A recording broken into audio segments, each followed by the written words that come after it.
Sebab bila kita bercakap mengenai politik ini, kita bercakap mengenai kuasa untuk mengurus negeri kita, kuasa untuk mentadbir negeri kita dan kuasa untuk membangunkan negeri kita.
Wanita yang hebat sama ada dalam bidang pentadbiran, dalam bidang politik, perubatan, kesenian dan lain-lain.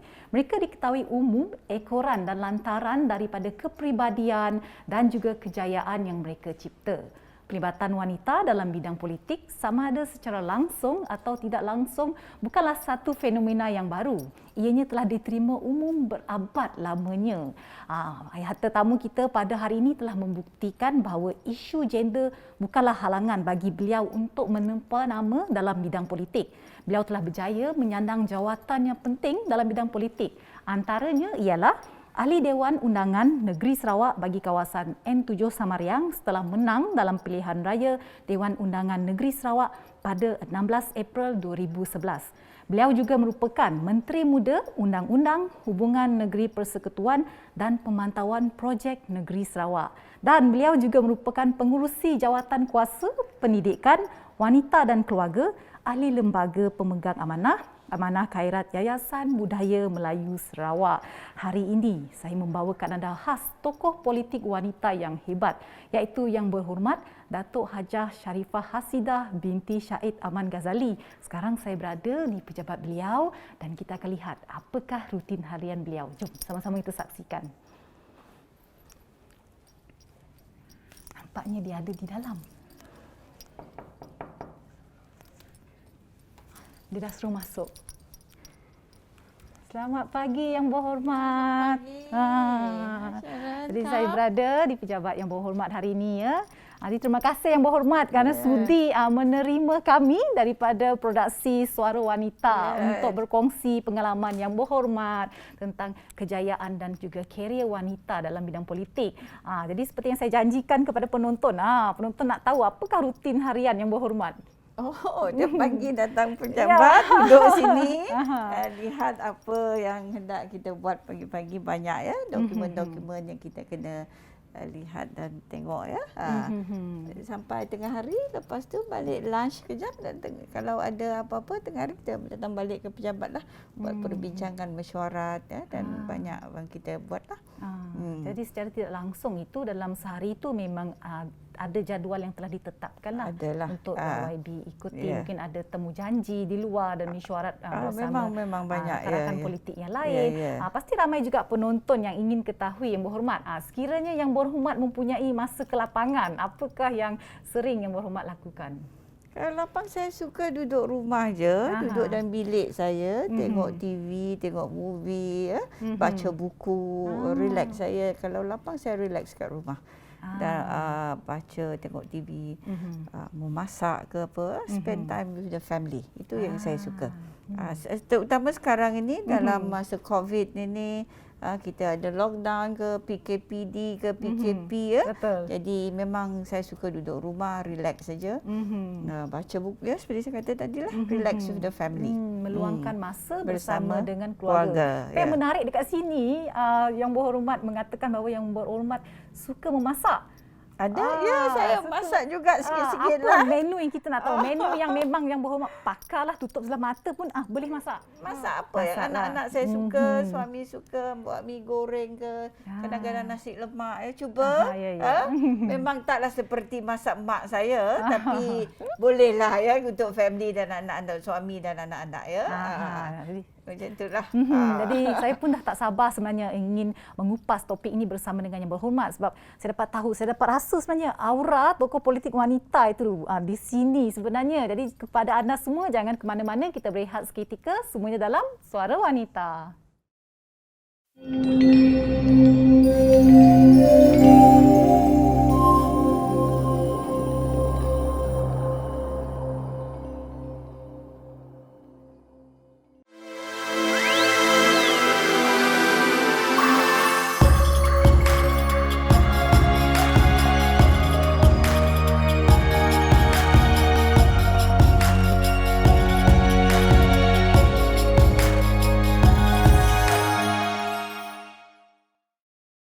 Ya, kembali lagi bersama saya Sharon Kizia dan tak lain tak bukan tetamu istimewa kita Yang Berhormat Datuk Hajah Sharifah Hasidah binti Syahid Aman Ghazali. Ya, nampak begitu ceria Yang Berhormat pada pagi ini ya. Jadi sebagai mukadimah kepada semua penonton pada hari ini, kenapa politik? Mengapa politik Yang Berhormat? Mengapa politik? Ya. Sebab saya kira politik ini merupakan sesuatu yang begitu penting ya di dalam pembangunan negara.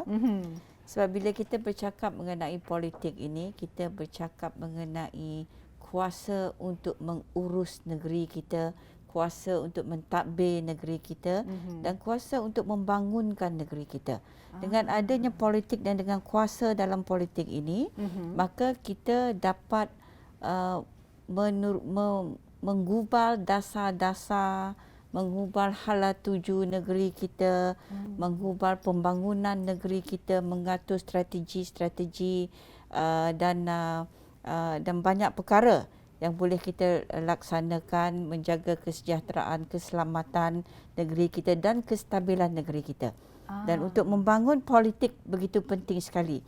Sebab itu saya rasa politik ini penting dan merupakan satu platform yang terbaik untuk kita terus memajukan negeri kita dan mengolah dasar-dasar untuk pembangunan negeri yang lebih mampan. Ini sebab itulah saya kira mengapa seperti soalan Sharon tadi, politik. Politik Memang sebab ini merupakan sesuatu yang begitu penting sekali untuk negeri Sarawak dan untuk pembangunan negeri dan negara. Apa yang saya suka seperti yang Berhormat kongsikan, bahawa Yang Berhormat dapat melihat bahawa bidang politik ini merupakan satu platform kepada Yang Berhormat untuk memberi sumbangan balik kepada masyarakat. Tapi kan Yang Berhormat, berdasarkan pengalaman saya sebagai pelajar dan juga pengalaman saya sebagai seorang guru, kalau di sekolah itu, apabila guru bertanya kepada pelajar, khususnya pelajar perempuan, apakah cita-cita mereka apabila mereka dewasa kelak? Dan majoriti jawapan yang diterima adalah seperti ingin menjadi seorang guru, menjadi kerani, menjadi jururawat dan sebagainya. Kalau kita nak mendengar jawapan seperti, cikgu, saya nak jadi ahli politik, agak sukar, dan berdasarkan pengalaman saya rasa tak pernah lagi saya dengar rakan-rakan perempuan saya ingin menjadi ahli politik. Bagaimana pula Yang Berhormat? Bagaimana Yang Berhormat mempunyai cita-cita tersebut yang mendorong Yang Berhormat untuk menjadi tokoh politik wanita? Pertamanya, saya rasa memang politik ni dalam darah daging saya lah, saya rasa. Sebab saya membesar dalam keluarga politik. Bonda saya, Datuk Sharifah Mordia, merupakan seorang ahli politik. Jadi saya memang dari kecil, dari membesar dan melihat beliau berkecimpung dalam politik dan membantu masyarakat. Dari situlah ada semangat dan ada keinginan dan minat untuk terlibat dalam bidang politik ini. Memanglah bukan mudah untuk, dan ramai di kalangan anak-anak kita di sekolah-sekolah memang mereka tidak pernah expose terdedah kepada sifat kepimpinan politik ni. Sorry. Tak apa.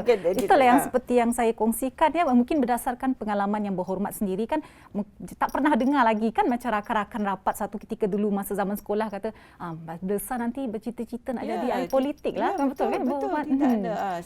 Sebab bukan sesuatu yang normal.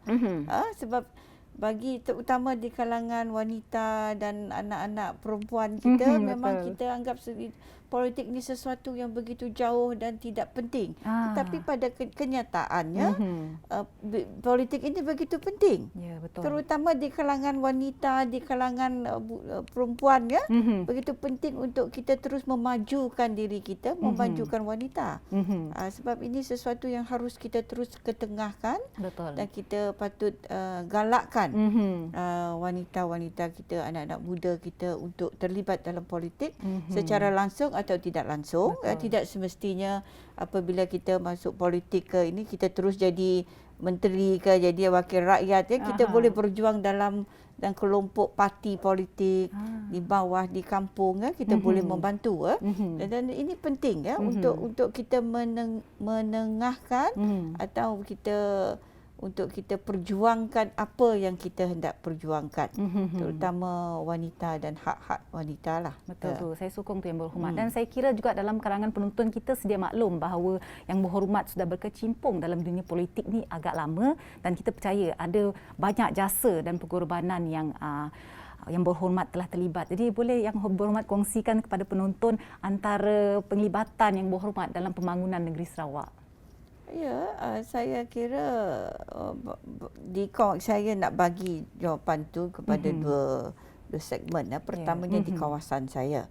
Memang saya telah menjadi wakil rakyat sejak tahun 2006 dan dalam masa itu banyak yang kita telah laksanakan di dalam kawasan ya.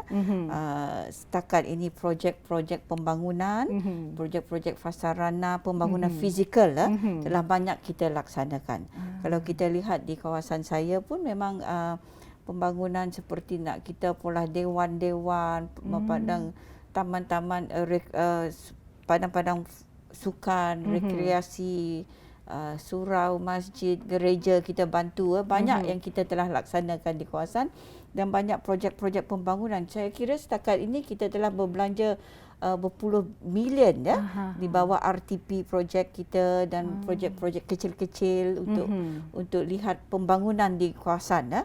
Itu dari sudut kawasan, dan pembangunan modal insan pun kita banyak fokus ya dengan kita terlibat dengan persatuan-persatuan seperti Seberkas, Persatuan Belia, Pemadam dan banyak lagi NGO yang kita galakkan untuk terus aktif di kawasan supaya dapat kita tangani juga isu-isu pembangunan modal insan ini. Itu di kawasan ya. Bagi di peringkat negeri seperti sebagai Menteri Muda di Jabatan Ketua Menteri, memang banyak telah kita laksanakan, terutama dari sudut kita nak mengambil balik hak-hak kita yang termaktub di bawah Malaysia Agreement 1963 ya, MA 63. Dan kalau kita lihat, kalau kita telah mengikuti perkembangan apa yang kita perjuangkan, setakat ini memang banyak yang kita telah dapat. Yang berjaya kita laksanakan, seperti kita dah berjaya untuk kita laksanakan undang-undang negeri kita, seperti Oil Mining Ordinance. Kita juga telah berjaya untuk mendapat 5% cukai jualan daripada bahan-bahan petroleum. Selain dari itu, sekarang ini kita sudah ada syarikat minyak kita sendiri yang boleh mengurus selia dan terlibat sama dalam operasi minyak dan gas di negeri Sarawak. Sebelum ini tidak pernah ada petrol. Jadi banyak yang telah kita berjaya lakukanlah. Dan tidak terlambat kiranya saya mengucapkan syabas dan tahniah kepada Yang Berhormat. Kalau seperti yang Berhormat kongsikan, memang banyak sumbangan yang telah diberikan kepada masyarakat, sama ada masyarakat sedar ataupun tidak ada. Yang Berhormat, sebenarnya saya suka berbual tentang perkara ini apabila ia berkaitan dengan tokoh wanita dalam bidang politik, sebab penglibatan wanita dalam bidang politik itu masih kurang, tapi ada ada menunjukkan peningkatan tapi masih kurang. Jika tiada wanita seperti Yang Berhormat yang berani tampil ke hadapan untuk mewakili wanita-wanita yang lain dalam bidang politik ni, siapa lagi kan Yang Berhormat yang akan memperjuangkan nasib dan hak wanita? Betul. Jadi selepas ni kita akan ketahui apakah tugas dan tanggungjawab Yang Berhormat di Pejabat Ketua Menteri, semuanya dalam Suara Wanita.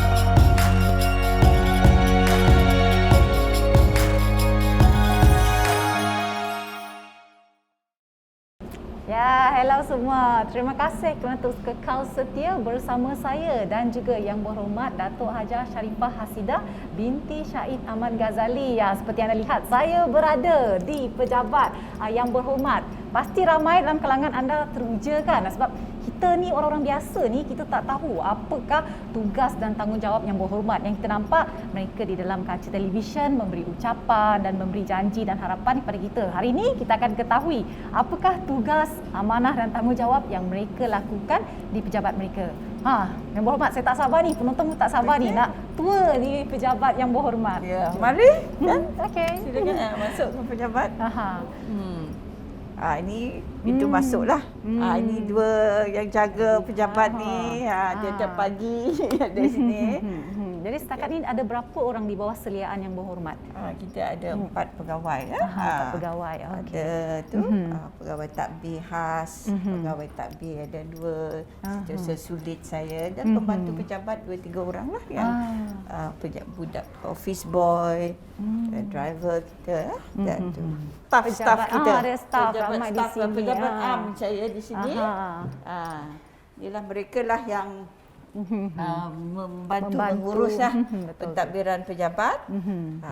Masuk. Ya, boleh terlihat. Ini pegawai-pegawai kita, ni Puan Hanita, Setiausaha Pejabat, Hanita. Setiausaha Pejabat yang ngatur appointment, ngatur apa-apa jemputan-jemputan dah terima. Jadi kalau kita lihat banyak orang di bawah seliaan Yang Berhormat. Pegawai-pegawai kita, pegawai takbir dan setiausaha sulit saya sini kan, sini. Pegawai takbir, setiausaha sulit saya. Mereka semua ni membantulah saya melaksanakan tugasan. Ini yang suka hidang air dengan amik tu lah. Tea lady kita. Tea lady ya. Ini pegawai kita. Jadi kalau kita lihat dekat sini Yang Berhormat, ada banyak kenangan Yang Berhormat. Kita boleh lihat di frame-frame gambar. Dalam banyak-banyak kenangan Yang Berhormat dalam bidang politik ni, apakah pengalaman ataupun kenangan yang tidak dapat Yang Berhormat lupakan? Apabila saya mula-mula menjadi wakil rakyat, saya rasa itu kenangan yang lain ya, sebab kenangan tidak dapat dilupakan sebab itulah bermulanya saya berkecimpung secara total di dalam politik daripada tahun 2006. Memang saat kita berjaya menang election dan di saat itulah bermulanya secara official tugasan sebagai wakil rakyat yang begitu mencabar. Betul. Bukannya senang, bukannya kerja pejabat saja, tapi kita juga kena jaga rakyat dan masyarakat kita di kawasan. Jadi itu merupakan satu cabaran dan saya rasa kenangan yang paling tidak dapat dilupakan. Bermulanya secara rasmi dan secara official sepenuhnya kita jadi seorang wakil rakyat dan ahli politik. Betul. Dan untuk sama menyumbang kepada pembangunan negeri dan negara. Jadi terdapat lihat dalam tempoh Yang Berhormat menyandang jawatan tu pasti tak lari daripada cabaran. Apakah antara cabaran yang pada pribadi Yang Berhormat merasakan agak sukar dan mungkin pada ketika itu merasakan ada rasa down sikit? Cabaran memang banyak. I think bukan saja dalam bidang politik, di mana-mana pun, apatah lagi sebagai seorang wanita. Ya, betul. Memang cabaran itu banyak, tapi saya kira saya anggap cabaran ini sebagai sesuatu yang a challenge for us untuk kita terus memastikan bahawa kita boleh melaksanakan tugasan ini. Nak kata satu-satu tu saya tidak dapat nak specify satu, tapi cabaran memang ada. Ya. Tetapi yang penting inilah masanya untuk kita kuatkan hati dan anggap cabaran ini sebagai sesuatu yang boleh kita atasi dan kita gunakanlah apa yang ada pada kita, ilmu kita, kekuatan hati kita, semangat kita dan support daripada sekeliling kita, pegawai-pegawai kita, orang-orang parti kita, even rakyat yang membantu menyokong kita, dan semua ini boleh kita atasi dengan baguslah, dengan baik insya-Allah ya. Walau bagaimanapun jika kita lihat pelibatan golongan wanita dalam bidang politik ni masih kurang. Ada peningkatan tetapi masih kurang. Pada pendapat yang berhormat, mengapa perkara ini masih berlaku walaupun peluang dan hak yang sama tetap diberikan kepada golongan wanita dalam bidang politik?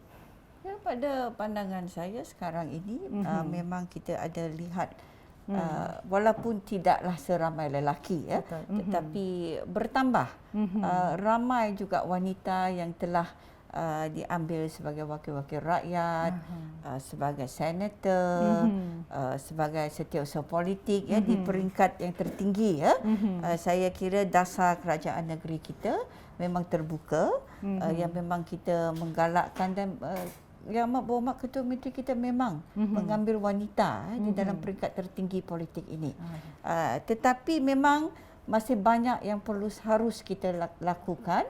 Tetapi saya rasa hala tuju kita, we are in the right track. We are in the right direction. Memang sekarang ini kalau kita lihat ahli parlimen kita ada 4 wanita dari Sarawak. Adun kita ada 6. Senator ada 2 wanita. Setiausaha politik ramai. Jadi slowly but surely kata orang putih, kita akan dapat ramai lagi. Yang penting wanita ini kena perkasakan diri. Yang Berhormat, sebelum kita melabuhkan tirai, yang tak puas ni sebenarnya berbicara dengan Yang Berhormat, boleh kongsikan pesanan kepada wanita-wanita yang tengah menonton kita. Mungkin ada dalam kalangan penonton yang berminat untuk mencuburi diri dalam bidang politik tapi masih ragu-ragu, dan mungkin juga ada wanita yang merupakan seorang ibu, ada anak kecil, boleh bagi semangat kepada mereka. Pertamanya saya nak kata, di negara kita ini separuh daripada penduduk negara adalah wanita. Separuh daripada pengundi yang menentukan hala tuju negara kita adalah wanita. Kebanyakan yang ada di institusi pengajian tinggi adalah wanita. Kalau kita pergi mana-mana kursus ke apa, yang ramai hadir wanita. Jadi wanita ini memainkan peranan yang begitu penting sekali di dalam pembangunan negeri dan pembangunan diri kita sendiri. Dan kepada ramai wanita di luar sana tu, yang penting kita siap siagakan diri kita. Kalau kita mahu terlibat dalam bidang-bidang seperti politik ini, kita mesti ada ilmu, kita mesti pertingkatkan ketahanan diri, dan kita mesti ada sokongan sepenuhnya daripada family dan keluarga. Dan saya rasa kita boleh, sebab kita berperanan besar di dalam menentukan hala tuju negeri dan negara kita.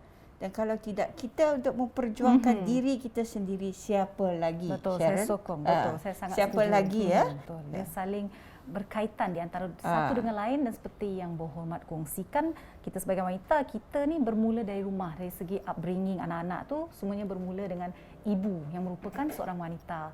Sekali kita ucapkan terima kasih kepada Yang Berhormat Datuk Hajah Sharifah Hasidah binti Syahid Aman Ghazali di atas perkongsian beliau dengan topik kita pada hari ini, karier wanita dalam bidang politik. Jadi ingatlah kepada semua wanita di luar sana, seperti yang dikongsikan oleh Yang Berhormat, jangan pernah sesekali takut untuk mencuburi bidang politik, kerana kita merupakan antara pengundi yang terbanyak di dunia dan juga khususnya di Malaysia. Sehingga kita bertemu lagi dalam episod yang akan datang. Jangan lupa untuk terus saksikan saya pada setiap hari Selasa pukul 9.30 pagi hanya di TVS saluran 122 Astro dan My TV. Sharon Kizia hanya dalam siaran Suara Wanita menginspirasikan duniamu. Bye-bye.